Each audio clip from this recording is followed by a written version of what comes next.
Olá, pessoal. Esse é mais um episódio do Pod Inovação, um podcast de pesquisa e inovação feito de alunos para alunos. No episódio de hoje, a gente está com um jovem empreendedor rural que transformou o amor dele por animais em influência na cidade de Piuí. Natural daqui mesmo, o Felipe Rezende é o rosto por trás do perfil Felipe Rezende Búfalo. Seja bem-vindo, Felipe. Obrigado. Júlia e Ana? Isso. Acertei de primeira. Prazer estar aqui com vocês, né? Contar um pouco aí da nossa história nas redes, né? E como foi aí o começo da Bubanocultura e como a gente transformou isso tudo em influência nas redes. Vamos lá e tô aqui para poder contribuir com vocês aí. Bom, Felipe, vamos começar fazendo umas perguntinhas para você. Como que o garoto dos búfalos é por trás das câmeras? A gente percebeu aqui que você é bem brincalhão, é bem divertido, mas como que é essa sua personalidade por trás das câmeras? Bem, eu sou uma pessoa bem extrovertida, né? Sempre gostei muito de comunicação, tava sempre bem no meu sangue mesmo, eu gosto de influenciar pessoas.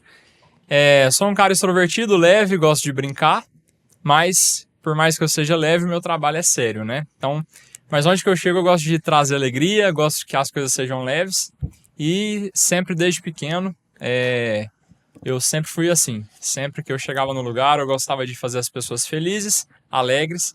E aí no meu trabalho também não foi diferente, né? Eu tive que trazer essa influência para alegrar o dia e a vida das pessoas.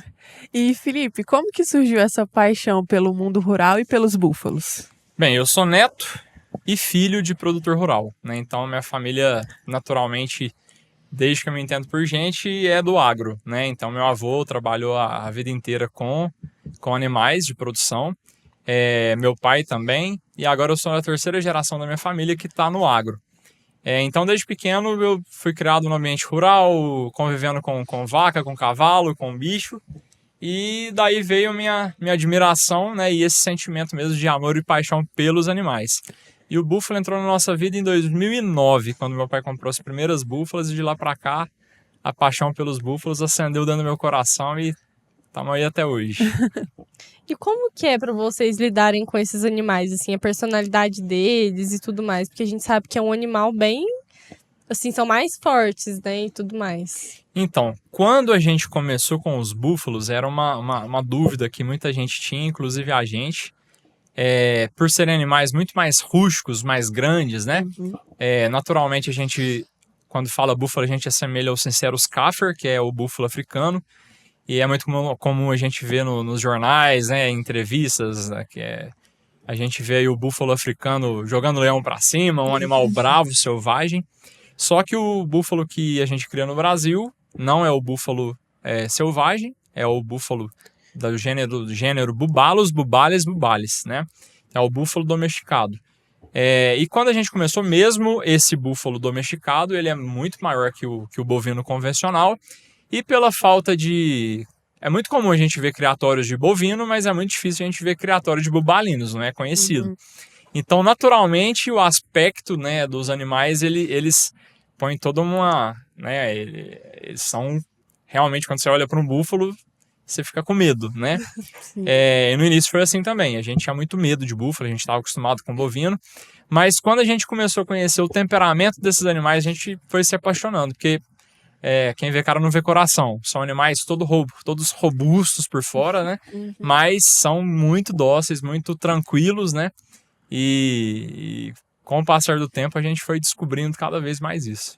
Muita gente, assim, às vezes não confunde, né, búfalo com boi. Você sabe explicar qual que é a diferença dos dois? Sim, na verdade são duas raças, espécies diferentes, né? Por se parecerem muito, são quadrúpedes, são ruminantes, produzem leite, produzem carne, Uhum. são, entre aspas, muito parecidos, mas são famílias e espécies completamente diferentes, né? Tem cromossomos diferentes, pertencem a... tudo completamente diferente, gênero diferente, mas existe aí a falta de informação, né? E aí assemelham-se o búfalo com o bovino, mas são animais completamente diferentes.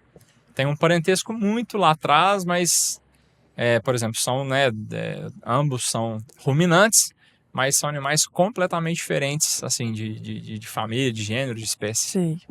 E assim, no Brasil, quais desafios você considera os mais desafiadores mesmo, né? Os desafios mais fortes, que mais predominam na criação dos búfalos hoje em dia. O principal desafio que a gente enfrenta no búfalo, eu creio que é a desinformação.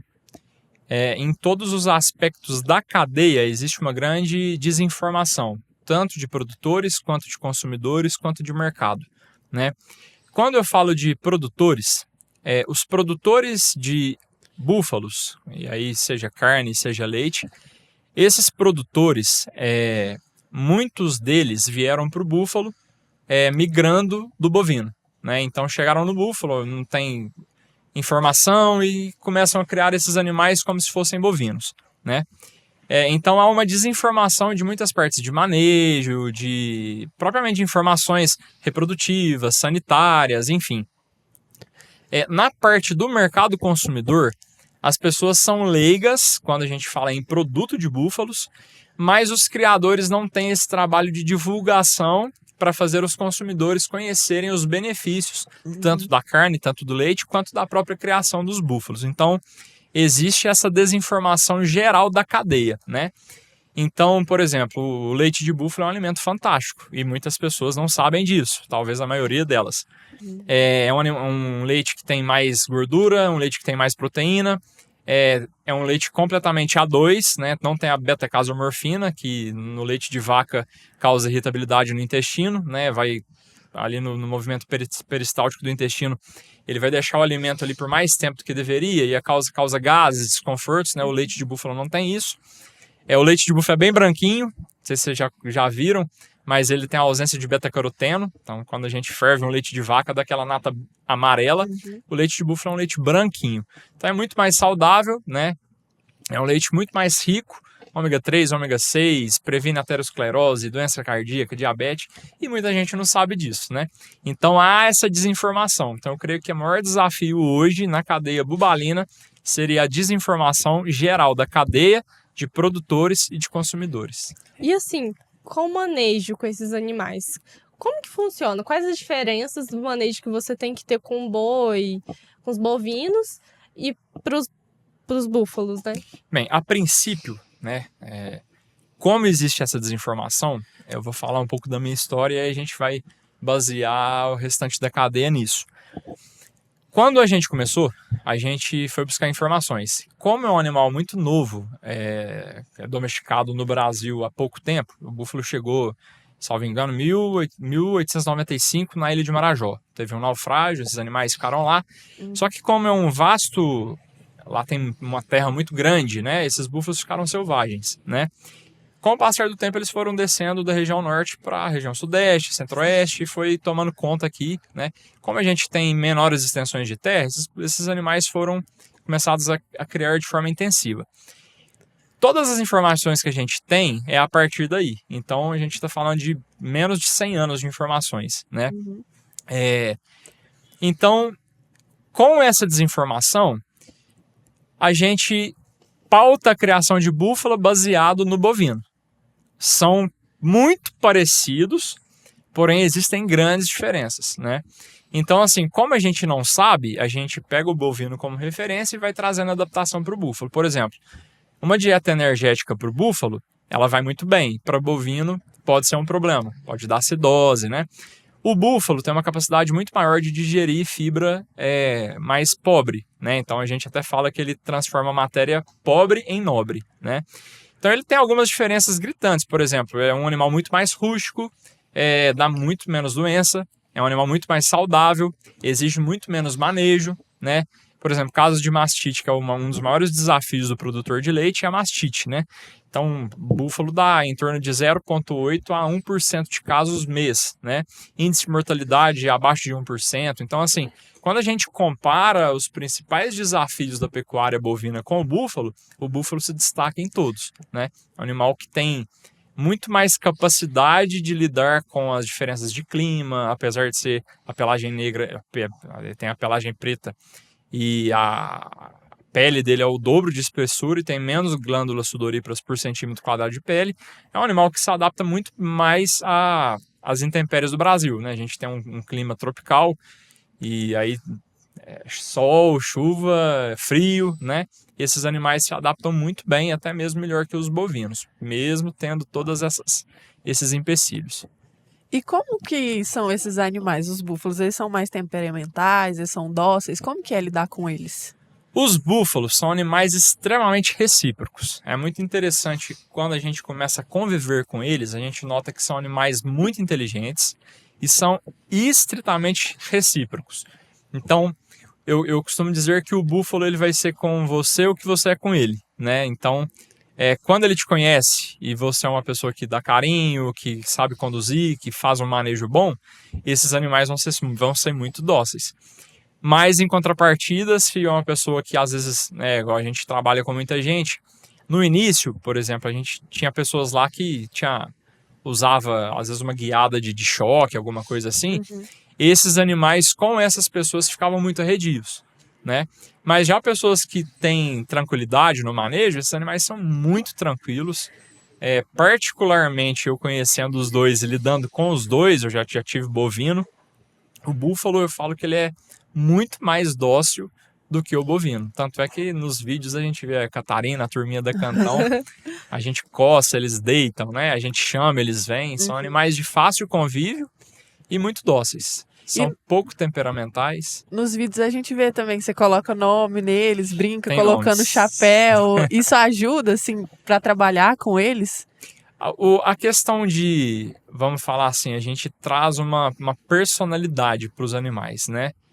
O que eu notei lá no início, quando eu comecei a divulgar para as pessoas a real identidade do búfalo, porque todo mundo tinha esse preconceito, eu vi que quando eu trazia personalidade para os animais, eu consegui um alcance maior, né? Então o que eu comecei a fazer foi trazer justamente essa personalidade, colocando lacinhos, colocando chapéus, né? E eu via que isso alcançava muito mais um público e que trazia uma aproximação muito grande, né? Que era justamente o meu objetivo, mostrar para as pessoas a verdadeira identidade do búfalo. Então, quando a gente faz isso, primeiro que a gente cria mais conexão, né? E é muito mais fácil mostrar para as pessoas que são animais dóceis e eles em si criam uma personalidade, né? Por exemplo, a gente tem a Catarina, que é a búfala blogueira metida, ela é super famosa, né? Tem o Pedrinho, o Dandan, tem toda uma turminha lá e cada um tem sua personalidade. Falando mais um pouco sobre a Fazenda Cantão. Lá, vocês fazem essa produção de alguma outra coisa? Como que é?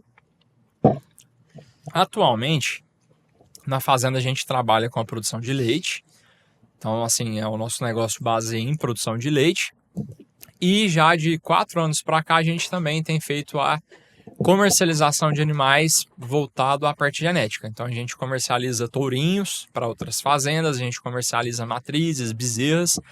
E agora, recentemente, também a gente começou a comercialização de embriões, né? Então, a gente faz aspiração de embriões de animais que têm um grande potencial genético, né, na raça de bubalinos, e a gente tem comercializado também esses animais.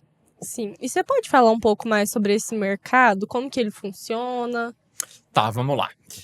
O mercado, vou falar dos 3 mercados, né, que eu citei aqui. Então, vamos falar o mercado primeiro de lácteo, né? A gente retira o leite na fazenda, esse leite vem aqui para Piuí, né? O Vila Caipira é o nosso laticínio, desde que a gente começou. Aqui o leite é beneficiado e ele é distribuído, então, em todo o Brasil, né? A cadeia do leite é bem curta, né? Sai da fazenda, vem para a cidade, ele é industrializado e depois chega na ponta para o consumidor final, né? A parte de gado, né? Comercialização de touros, de matrizes, a gente produz na fazenda. Esses animais que nós criamos têm um valor genético agregado. Tem mais de 15 anos que a gente está no mercado de búfalo, então a gente tem animais de boa genética. Então a gente cria esses búfalos, tanto macho quanto fêmea. Os machos a gente comercializa para touro e as fêmeas a gente comercializa como matrizes ou bezerras para outras fazendas, né? E recentemente esse mercado de embriões, né, que é uma grande aposta nossa para os próximos anos, a gente tem muitos clientes, principalmente na região norte do país, né, Amazonas, o próprio Pará. Engraçado que o búfalo veio de lá e agora ele está voltando em forma de embrião. Mas a gente tem um grande mercado lá, porque agora existem alguns criadores que estão aí com um projeto de desenvolvimento do Pará, né, da região norte, Amazonas, ali aquela região norte do país. Lá é muito propício para o búfalo, porque é uma região úmida, tem muitos charcos, muita região alagada, né? Então, com esse desenvolvimento de embriões, a gente consegue avançar anos em pouco tempo, né? Então, assim, como que funciona um embrião? Vamos falar que eu tenho uma boa matriz, né? Então, essa matriz ela vai dar um filho por ano. A gestação de uma búfala é 10 meses, ela fica seca 2 meses. Então, a gente está falando de uma gestação de 10 meses, uma cria por ano. Quando eu faço essa aspiração de embriões, essa búfala que ia dar uma cria por ano, eu consigo fazer até 50, 60, dependendo da produção embrionária desses animais, né? Então, a gente está falando de uma média por aspiração.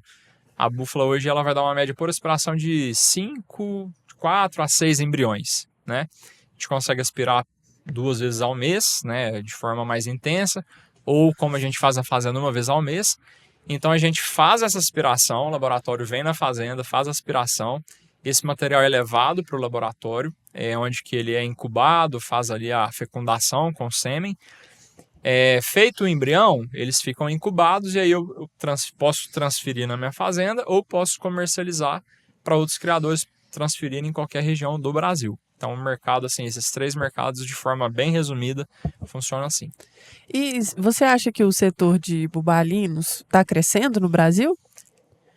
Acredito que sim, né? A gente vê em números, né? Até converso muito com alguns da região. Inicialmente, o meu tio foi um dos pioneiros, né, de búfalo aqui na nossa região. Quando a gente falava Piuí, Pains, região de Passos, né? Antigamente a gente tinha 3, 4, 5 criadores, né? A última vez que eu conversei até com o pessoal de um laticínio, eles falavam que só na região de Passos já são mais de 40. Então, nos últimos 5 anos para cá, a gente teve um crescimento expressivo, né? Uhum.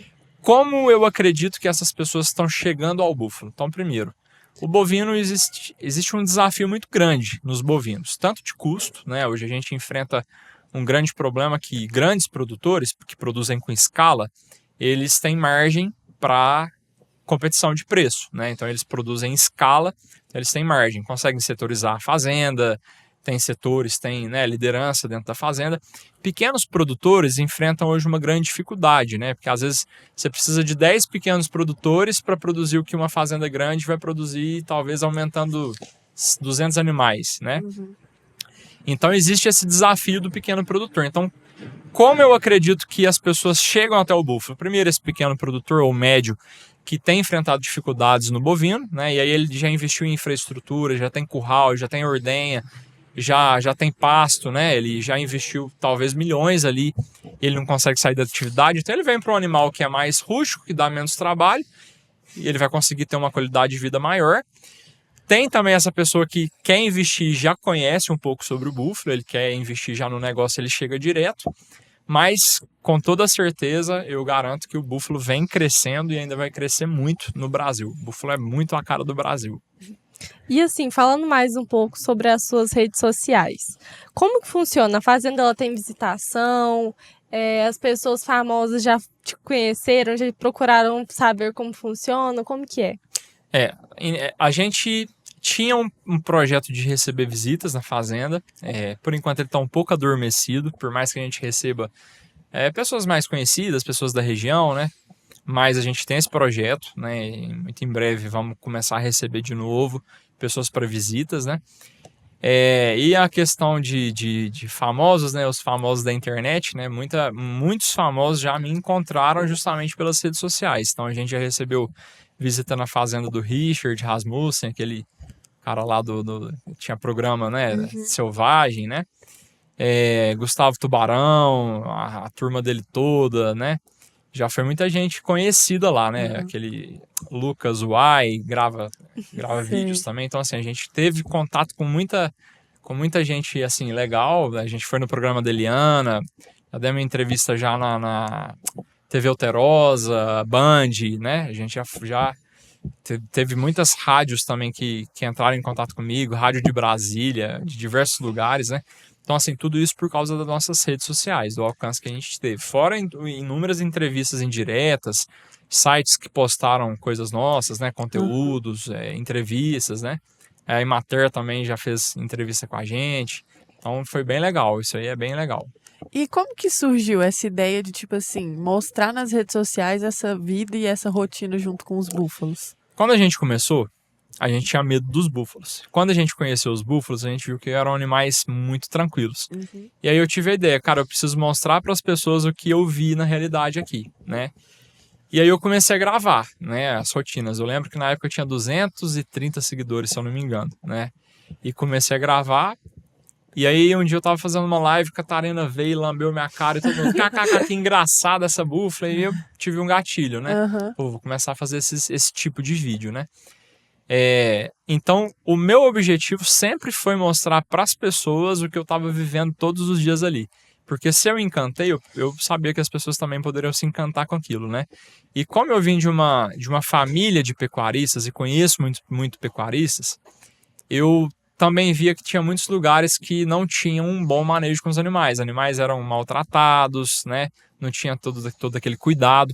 Então, eu tanto queria mostrar a identidade dos búfalos verdadeira, quem eles realmente eram, mas bem como também eu queria ser um exemplo de uma pecuária responsável, que cuida bem dos animais e mostrar para todos que é possível você cuidar bem dos seus animais e ter um sucesso na atividade. Principalmente mostrar que a atitude de você ter bem-estar nos animais faz o seu negócio ascender muito mais, porque os animais vão produzir mais, vão ter menos estresse, né? Enfim. Então esse foi o grande objetivo, mostrar a identidade dos búfalos e tornar uma referência de uma pecuária sustentável e de bons manejos, bons tratos aos animais.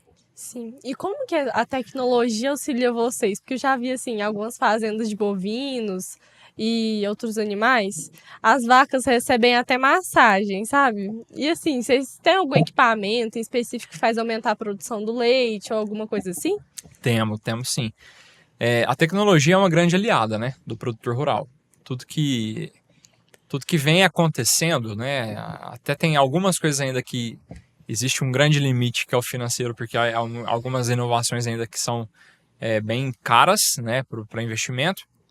Mas o produtor rural hoje, específico de pecuária, ele já consegue ter acesso a muitas tecnologias que facilitam muito a vida no campo. Eu vou trazer algumas aqui que a gente usa na fazenda. Começando da nossa ordenha. Então a gente tem uma ordenha que todos os animais têm um microchip. Todos os dias, ao passarem na ordenha, esse animal é identificado.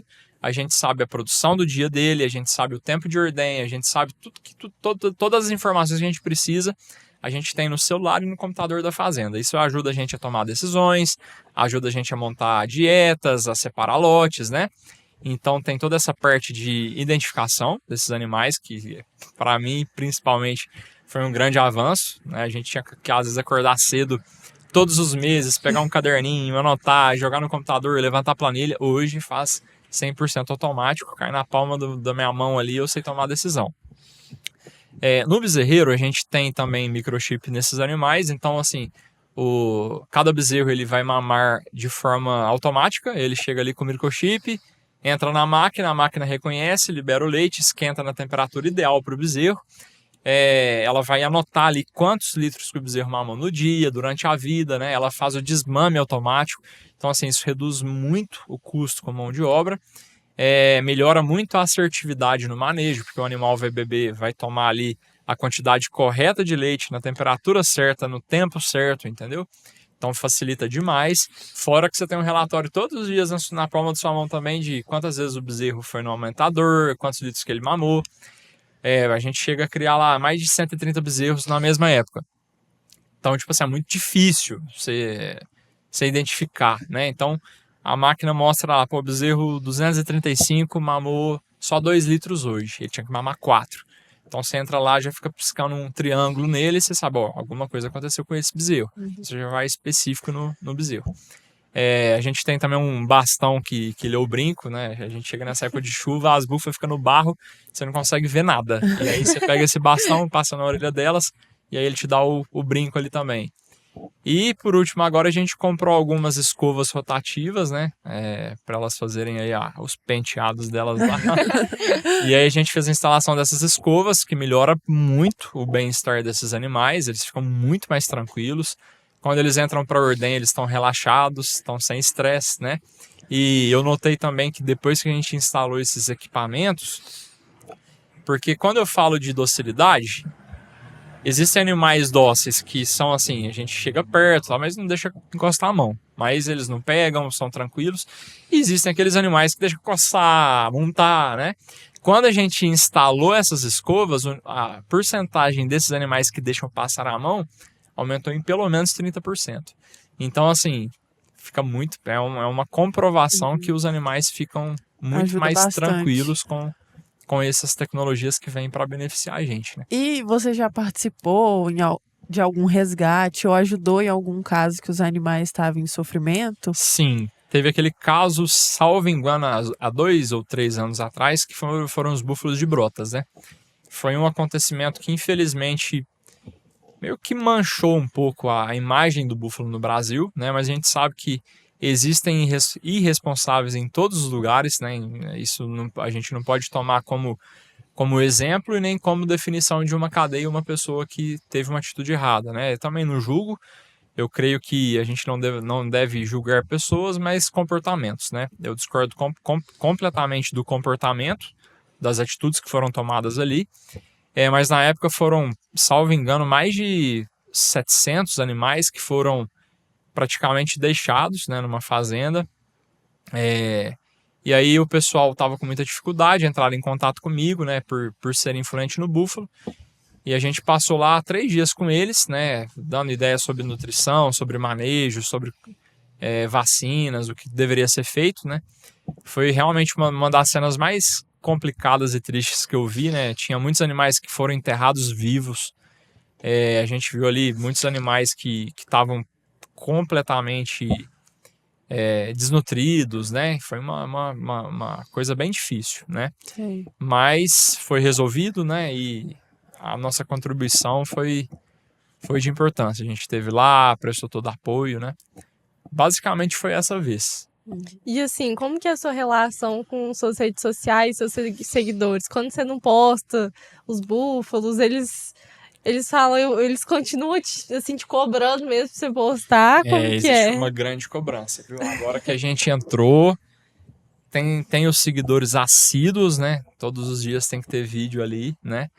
Eu confesso que não é nada fácil, tá? A gente ter criatividade todos os dias de criar uma coisa nova, de pensar, de mostrar, né? A gente tem os nossos desafios, porque quando a gente começa a gravar vídeos, parece que é tudo muito fácil, né? Todo mundo que vê, ninguém vai postar um dia triste, a gente quer postar realmente uma realidade que muitas vezes não é o que a gente está vivendo, né?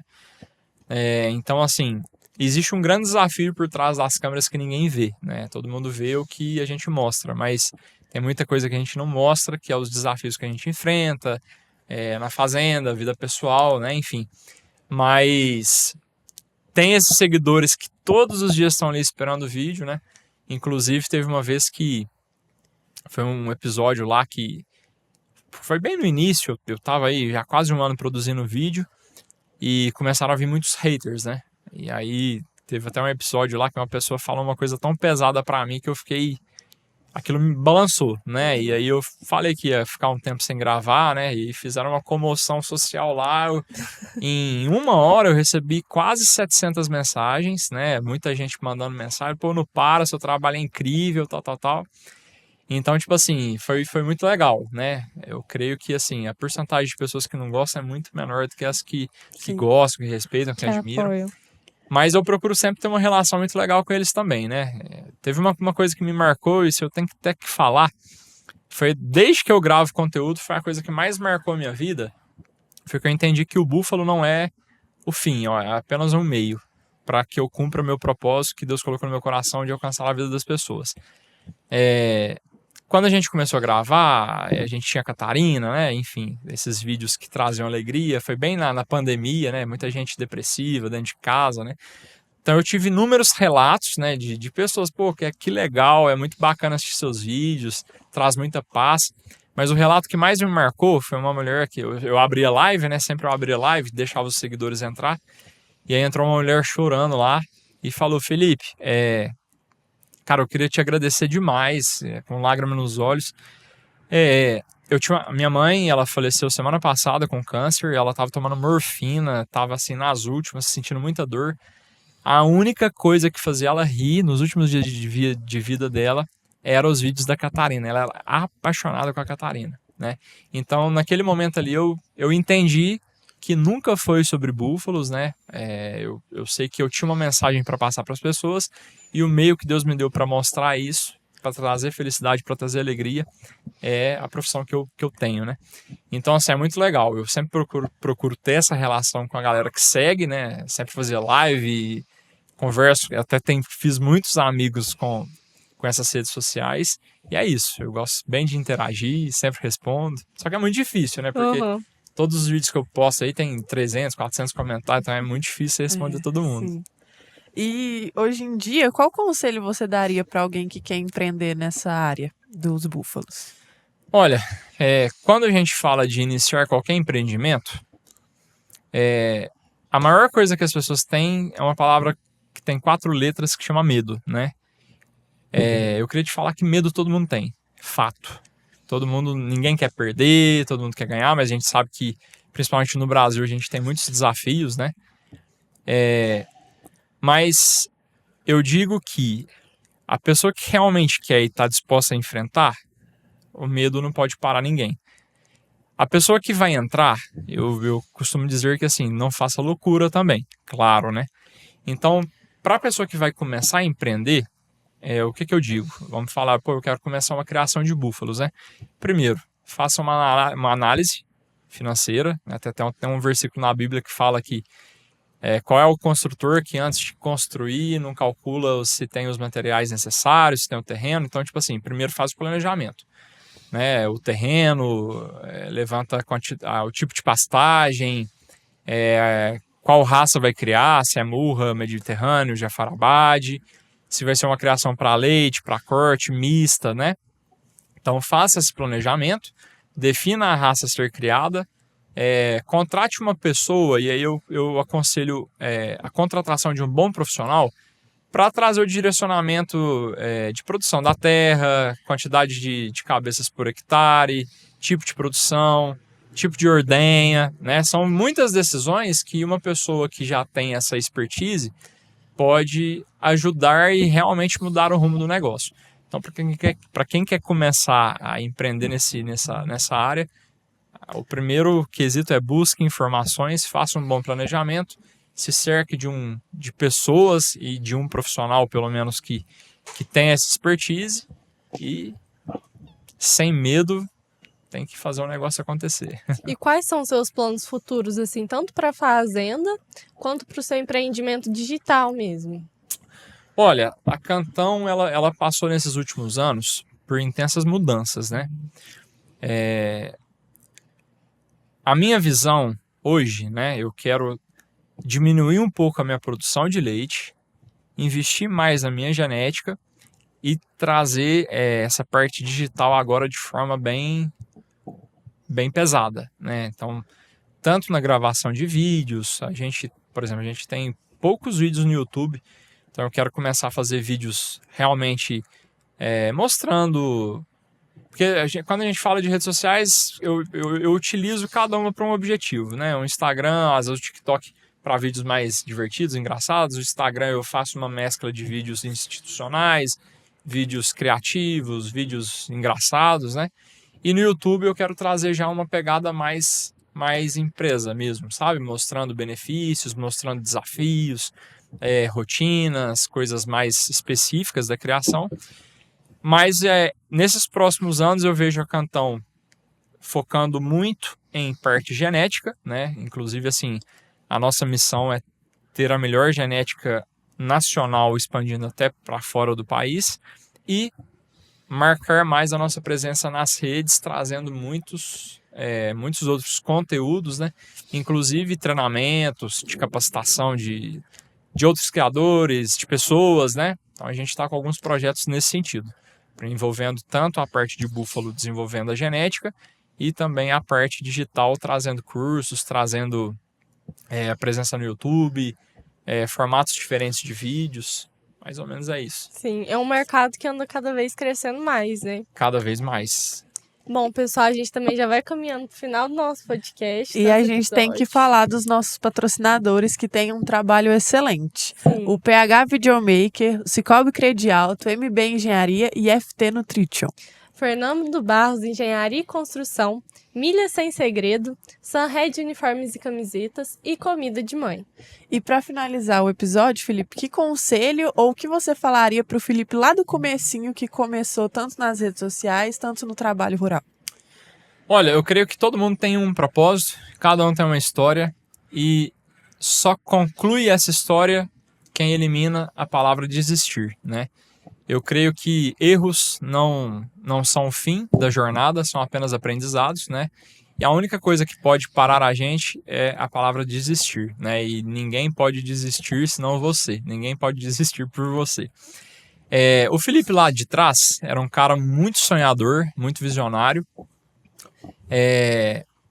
mas um pouco imaturo. Então o Felipe de hoje diria, cara, pode ir mais tranquilo, pode... vai dar tudo certo, né? E uma coisa que eu aprendi na minha vida é confia no seu coração, né? Eu aprendi a tomar decisões na minha vida de forma que se tem paz, eu tomo essa decisão, se não tem paz, eu não tomo essa decisão, né? Então, eu creio que cada um de nós tem uma jornada, é uma jornada que tem um propósito, e se você não desiste, se você insiste, e se você é persistente, cada erro, cada desafio, cada sucesso vai te conduzir cada vez mais próximo ao seu propósito, né? Então, é o conselho que eu dou pro Felipe lá do passado e para todo mundo que está assistindo a gente. Nunca desista, confie nos seus sonhos, seja melhor a cada dia e desafios vêm, tempos difíceis vêm, mas eles também passam. Então, nunca desista, siga em frente e rumo ao teu propósito. E com essa mensagem especial do nosso convidado, a gente finaliza o episódio de hoje. Muito obrigada por todos que assistiram e até o próximo. Tchau, pessoal!